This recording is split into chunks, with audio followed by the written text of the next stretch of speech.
and welcome to Coffee Not Found, where we take a look at gamification and technology in marketing content and marketing campaigns.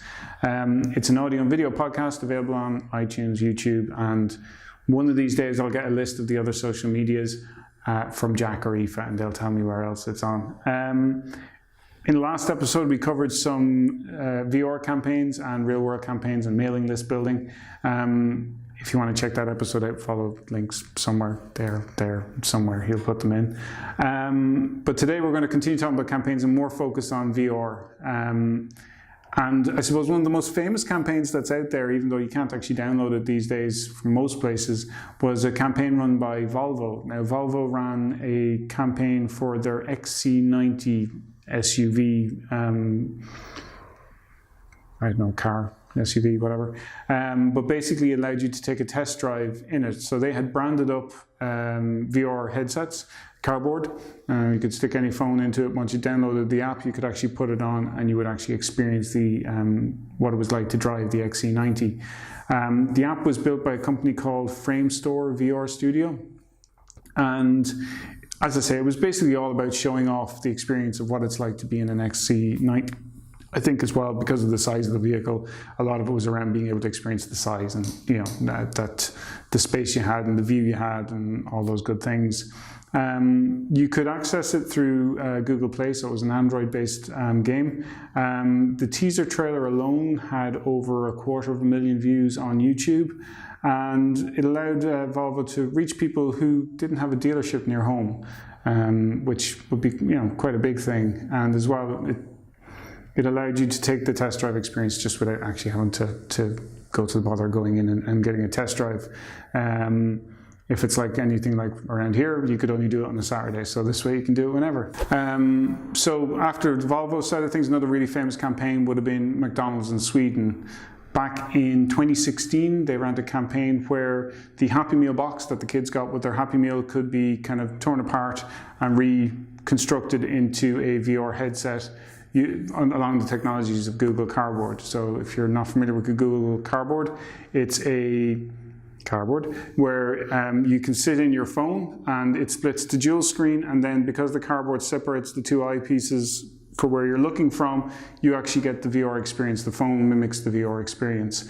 It's exactly the same setup, although less complicated, that you see from the Samsung Gear VR headsets. It's the same principle. But it was basically, yeah, you took the Happy Meal box, folded it together, created a VR headset for the children and probably for the adults too. And basically they had a skiing game which was released in the stores that you could download and experience. It was a nice piece of technology because they were releasing a VR product, but as well a physical product with the gear, or with the cardboard headset coming to people.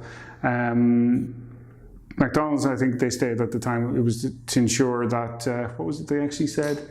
It was their mission to ensure that the world's most famous box will continue to be magical and relevant to families for another 30 years. That's optimistic, 30 years with a VR headset, but you know, who's to say what preservatives are in the box? So yeah, the Happy Meal, what was it? The Happy Meal simply must move with the times. So there you go.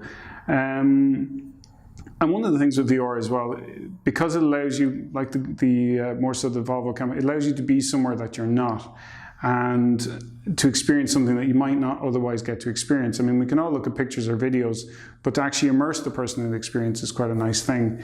And Marriott took that to another level when they introduced the teleporter campaign.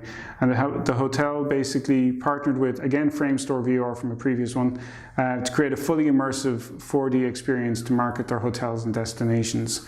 So through using the teleporter, the users could experience a full range of senses. It ran through an Oculus Rift, so a high-end device. You wore headphones and there were heaters and fans set up around so it could mimic the environment.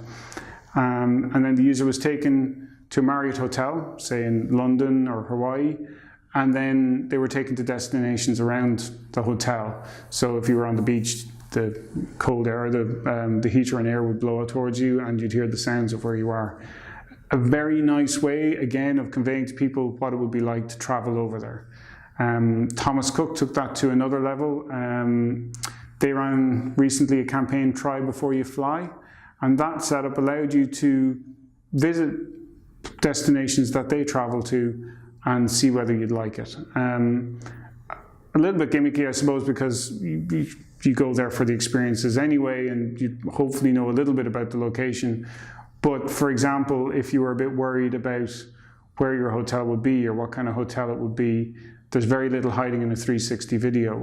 We've done 360 in the past through our company, and one of the things you find is that when you're filming 360, you can't hide anything, because once you put the camera out and you're recording everything. So when you're in a factory and 3/4 of the view looks really professional and great and well done, and then behind you there's a stack of pallets and 2 guys having a chat, they're in the shot as well. And similarly with the hotel side of things, it meant that you got to see exactly what it was you were going to experience when you travel. And that, for removing a barrier to purchase for the likes of Thomas Cook, when some of their high-end holidays would probably, be not quite life savings, or maybe they would even be life savings, but it took that little bit of an edge off. And then on the totally other end of the scale, going back to normal gamification, just to finish off, because it ties in a little bit with the Wavin game I mentioned in the previous one. Total released a new type of petrol or gas or diesel or whatever term they use, called Excellium. And basically they had a mobile game where you had to piece together the pipe for the fuel tank of a car, and when the fuel went through, it cleaned out the pipes as it went along. And it was just promoting the fact that their fuel had a cleaning capacity above what normal fuels have. But yeah, that's it for this episode. Continue to subscribe and listen. Appreciate everybody tuning in.